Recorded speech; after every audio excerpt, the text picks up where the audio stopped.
നമുക്കിന്ന് സിനിമ കാണാൻ പോയാലോ? ആട് 3 ആട്ടോ കാണാൻ പോകുന്നത്. ആട് 2 കണ്ടതിലാണ് കാണാൻ പോകുന്നത്. സിനിമയെ കാണാൻ പോകുന്നേ അതാരാ?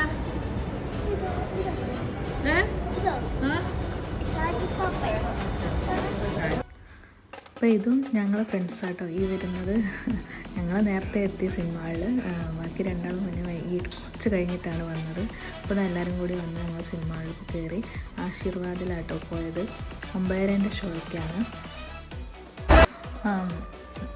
സിനിമ തുടങ്ങിയിട്ടോ. അപ്പോൾ കുഴപ്പമില്ല, എങ്ങനെ കണ്ടിട്ട് എങ്ങനെ ഉണ്ടെന്ന് ചോദിച്ചാൽ കുഴപ്പമില്ല. പക്ഷെ ആട് 2ൻ്റെ അത്ര അങ്ങോട്ട് പോരാ തോന്നി. ഇത് പഴയ കാലം പുതിയ കാലം കൂടി മിസ് ചെയ്തിട്ട് അങ്ങനെയാണ്. അപ്പോൾ തമാശ ഉണ്ട്, നല്ല ചിരിക്കാൻ ഉണ്ട്. ഓവറോൾ കുഴപ്പമില്ല, മോശമല്ല. അപ്പോൾ എല്ലാവരും പോയി കാണാം.